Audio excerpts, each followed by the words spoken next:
कैसे हैं आप सब। आई होप कि अच्छे होंगे। और आज डे है वेडनेसडे और मुझे पता है 2-3 दिन से मैं कोई भी वीडियो वगैरह नहीं बना रही हूँ। मैं एक्चुअली ब्लॉग नहीं कर पा रही हूँ क्योंकि ब्लॉग करने में मुझे मज़ा नहीं आ रहा है। एक्चुअली किसी भी चीज़ में जब आपको मज़ा नहीं आया ना तो उस चीज़ को करने की इच्छा नहीं होती है। तो ब्लॉग के साथ वही हो रहा है मेरा, मुझे मज़ा नहीं आ रहा है उसको करने में। तो जिस दिन से फिर से मुझे मज़ा आने लगेगा ब्लॉग को करने में, उस दिन से फिर मैं ब्लॉग कंटिन्यू करूँगी। अभी थोड़ा टाइम भी नहीं मिल रहा है मुझे ब्लॉग करने का, तो इसलिए भी ब्लॉग नहीं कर पा रही हूँ। मज़ा भी नहीं आ रहा है, प्लस टाइम भी नहीं मिल रहा है। आप सबके जो कमेंट आ रहे हैं पापा को लेकर के, बहुत सारे कमेंट आते हैं कि छवि क्या हो गया है, किसको लेकर के आप हॉस्पिटल जाते हो, किसको लेकर के आप क्या कर रहे हो, क्यों इतना बेचैन है वो, क्यों आपके पास टाइम नहीं होता है, क्यों फेस के ऊपर नहीं लगाते हो पैक, दिस दैट, बहुत सारे क्वेश्चन है भैया। तो सारे क्वेश्चन का रिप्लाई अगर एक वीडियो में करने लगी तो वीडियो तो हो जाएगा बहुत लंबा और बहुत बोरिंग हो जाएगा। लेकिन कोशिश करूंगी 2 या 3 क्वेश्चन के आंसर तो मैं दे ही दूँ। ठीक है, आप क्वेश्चन करना मत छोड़िए, मैं रिप्लाई देना नहीं छोड़ूंगी। ठीक है, तो यूं ही हमारा रिलेशन फिर बिल्डअप होता रहेगा, यानी कि बनता रहेगा।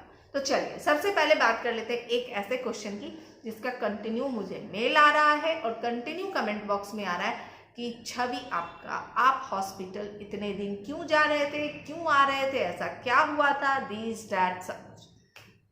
तो चलिए क्वेश्चन का जवाब देते हैं। तो जो हॉस्पिटल में जा रही थी और आ रही थी वो था, मैं अपने पापा को लेकर जा रही थी और आ रही थी क्योंकि मेरे पापा को माउथ कैंसर है। और मेरे पापा को माउथ कैंसर 2003 में हुआ था और पापा का मेरे ऑपरेशन हो चुका था 2003 में टाटा मेमोरियल में। और 17 साल तक पापा एकदम परफेक्ट थे, 17 ईयर्स तक पापा एकदम परफेक्ट थे। आफ्टर 17 ईयर्स अभी सडनली पापा को फिर से माउथ कैंसर जो है वो हो गया है। जबकि मेरे पापा जो ना तंबाकू खाते हैं, ना गुटखा खाते हैं, ना पान खाते हैं, ना स्मोकिंग करते हैं, ना ड्रिंक करते हैं, पापा मेरे कुछ नहीं करते। डॉक्टर को भी यही आश्चर्य है कि फिर से रिपीट कैसे हो गया। लेकिन बोलते ना, किस्मत बहुत बड़ी चीज़ होती है। आप मैं बहुत मेहनत करती हूँ, है ना, सिंपल लैंग्वेज में मैं यूट्यूब पे बहुत मेहनत करती हूँ, लेकिन उसके हिसाब से मुझे ग्रो नहीं मिलता है। ठीक है, ना मुझे उतना व्यूज़ आते हैं, ना ग्रो आता है, ना मेरे सब्सक्राइबर उतने गेन होते हैं, कुछ नहीं होता है। लेकिन बहुत लोग क्या करते हैं, कॉपी कैट करते हैं, लेकिन कुछ भी बताते हैं, दिखाते हैं, लेकिन उनके सब्सक्राइबर बढ़ जाते हैं, उनके व्यूज़ बहुत आ जाते हैं, वो बहुत हाइट पे पहुंच जाते हैं। तो उसको कहते हैं किस्मत। तो यही है, मेरे पापा का भी साथ हो रहा है, उनका भी किस्मत की बात है, जो कि वो फिर से 17 साल के बाद जो है वो आ गया। जो डॉक्टर कहते थे कि आपकी मौत तो होगी लेकिन इस बीमारी से नहीं होगी, आपको कभी ये बीमारी नहीं होगा, फिर से मेरे पापा को बीमारी आ गया। अंदर से थोड़ी टूटी हुई हूँ मैं। तो पापा को लेकर के जाती थी हॉस्पिटल, आती थी। पापा का जो 12 डेज, तकरीबन 8 और 9 डेज जो मैं हॉस्पिटल में थी, वो मैं और अम्मा रात में वहाँ रहते थे। तो पापा का ऑपरेशन हो चुका है कैंसर का, फिर से सेकेंड टाइम। और पापा का जो है एक बार और ऑपरेशन होना है, इसी महीने में होगा। तो पापा का ऑपरेशन इस महीने के फैब के लास्ट वीक में पापा का जो है सो कि फिर से एक ऑपरेशन होगा, जो कि पापा को माउथ के अंदर एक टनल टाइप के बनाते हैं, जिससे नोज़ के द्वारा जो है भी पापा फीड ले रहे हैं। एक पाइप लगा हुआ है जिससे पापा को फीडिंग जाता है, यानी कि जो सेरेलेक, जैसे बच्चों को जो सेरेलेक होता है ना, उस टाइप का पापा का है फूड डाला हुआ डब्बे में। वो मार्केट में अवेलेबल है, नेस्ले का आता है। वो पापा को नोज़ के थ्रू जो है वो डाला जाता है। एक सिस्टर है जो कि 12 आवर्स के लिए रहती हैं, यानी कि सुबह के 8 बजे आती हैं, रात के वो 8 बजे जाती हैं। जो पापा, क्योंकि वो जो नोज़ से जो वो फीडिंग देना है पापा को, और जो पापा को मेडिसिन देना है नोज़ के थ्रू पाइप से, वो मैं बहुत, मतलब मेरे हाथ काँप रहे थे। मेरे भाई की बहुत इच्छा थी कि छवि दी तुम करो, तुम एकदम अच्छे से कर पाओगी। अम्मा भी कहती थी, लेकिन मेरे हाथ थोड़े काँपते थे, तो मेरे बस की बात नहीं थी। तो मैं बोली नहीं, मुझसे नहीं हो पाएगा, क्योंकि पापा को उस रूप में मैं नहीं देख पाती हूँ। तो वही सिस्टर है, और सिस्टर ही जो है वो सब कुछ जो है पापा का टेक केयर कर रही हैं। पापा अपने हित से खुद बाथरूम जाना सब कुछ पापा खुद करते हैं, लेकिन वो फीडिंग देना और दवा ये सब वही सिस्टर कर रही है। दूसरा जो आपका क्वेश्चन बार बार आ रहा था कि छवि आप फेस के ऊपर क्यों नहीं लगा के दिखाते हो, आप ये क्यों नहीं करते, आप वो क्यों नहीं करते हो, तो यही रीज़न है जो मैं अपने फेस के ऊपर लगा के नहीं दिखाती हूँ। लेकिन क्योंकि इच्छा नहीं होती है यार अंदर से, मतलब आप नहीं इच्छा होती है। मैं अभी पापा बीमार है, मैं कैमरा लेकर के उस फ्लैट में घूम रही हूँ पापा को दिखाने के लिए, नहीं इच्छा होती है कि कैमरा लेकर के मैं घूमूँ, इसलिए मेरे ब्लॉग भी कंटिन्यू नहीं होते हैं।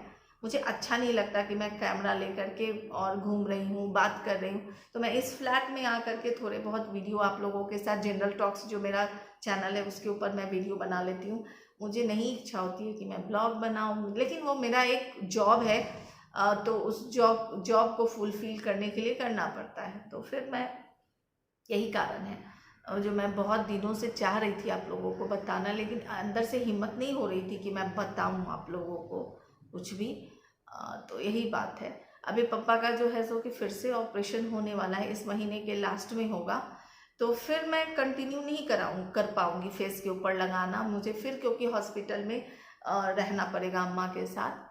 तो मैं सोची कि एक बार जब मेरे पापा एकदम से ठीक हो जाएंगे फिर मैं अपने फेस के ऊपर लगा करके दिखाऊंगी। अभी जिनको मेरे वीडियो को देखना है देखें, जिनको नहीं देखना है नहीं देखें, जिनको मेरे वीडियो को अपने फैमिली फ्रेंड्स के साथ शेयर करना है नहीं करे, जो करना है करे, लेकिन जिस चीज़ की मुझे इच्छा नहीं होती है वो चीज़ मैं अंदर से नहीं कर सकती। अभी फैमिली फर्स्ट प्रायोरिटी मेरे पापा हैं, मेरी माँ है, क्योंकि माँ पापा को वैसे देख कर कि माँ भी बहुत बीमार रहती है। मेरे माँ का बाईपास हो चुका है, मेरी माँ का को आर्थराइटिस है, डायबिटिक है, बीपी है, मतलब थायराइड है, मेरी माँ को भी ऑलरेडी इतने सारी परेशानी है। तो वो मैं ना वो अच्छा नहीं लगता, कभी कभी घुमा देती हूँ कैमरा माँ की तरफ, थोड़ा सा दिखा देती हूँ, लेकिन नहीं इच्छा होती है यार। मतलब बोलते हैं ना पूरी ज़िंदगी माँ बाप आपको करते हैं, लेकिन एक एज के बाद अगर उस माँ बाप का अगर आप केयर नहीं करोगे तो जहन्नुम में भी आपको जगह नहीं मिलने वाला है।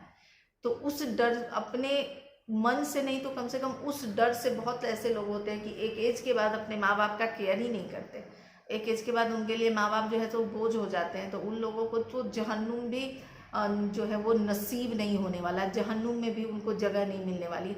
वो क्यों ऐसा सोचते हैं कि हमेशा वो जवान ही रहने वाले हैं। अब कितना भी कर लो, एक दिन सबको जो है उस एज में गुजरना पड़ता है, एक दिन सबको वो बूढ़ा होना पड़ता है। एक आज जिस फेज में आपके माँ पापा हैं उस फेज में आपको भी जाना है। तो आपके बच्चे देखेंगे कि आप अपने माँ बाप के साथ क्या करते हो, क्या नहीं करते हो। जैसा आप अपने माँ बाप के साथ व्यवहार करोगे वही व्यवहार आपको आपके बच्चे जो है सो कि रिटर्न में देने वाले हैं। तो उस शर्म से भी अगर अभी तक अपने अगर माँ बाप का केयर नहीं करते हो तो उस शर्म से भी आज से ही अपने माँ बाप का केयर करना शुरू कर दो, क्योंकि आप हमेशा जवान नहीं रहने वाले हो। आप सोचते हो अरे माँ बाप का बीमार पड़ गए, उनको, बहुत लोग तो ऐसे होते हैं जो स्टेशन पे कहीं भी माँ बाप को छोड़ देते हैं, वृद्धाश्रम में। नफरत है मुझे उन लोगों से जो अपना हाथ पैर सही सलामत रहते हुए भी अपने माँ बाप को वृद्धाश्रम में छोड़ देते हैं। मैं नफरत करती हूँ ऐसे लोगों से। आज आप अपने माँ बाप को वृद्धाश्रम में छोड़े हो, कल आपका बच्चा आपको वृद्धाश्रम में छोड़ देगा, तब कैसा लगेगा आपको? अच्छा लगेगा क्या? आज आप अपने सास को और ससुर को वृद्धाश्रम में छोड़े हो, कल आपकी बहू आएगी, कल वही बेटा आपको वृद्धाश्रम में छोड़ेगा। I hate this type of guys, मतलब मुझे नफरत है ऐसे लोगों से, नफरत, जो अपने माँ बाप को अपना बोझ मानते हैं, नफरत है। यही सब बात है जिसकी वजह से आपको ब्लॉग्स कंटिन्यू नहीं मिलते हैं। जनरल टॉक्स पे वीडियो तो कंटिन्यू मिल जाते हैं लेकिन ब्लॉग्स कंटिन्यू नहीं मिलते हैं, तो दिल से सॉरी उस बात के लिए। चलिए आज का ब्लॉग यहाँ पर ही ख़त्म करती हूँ, मिलती हूँ फिर नेक्स्ट ब्लॉग, तक बाय बाय।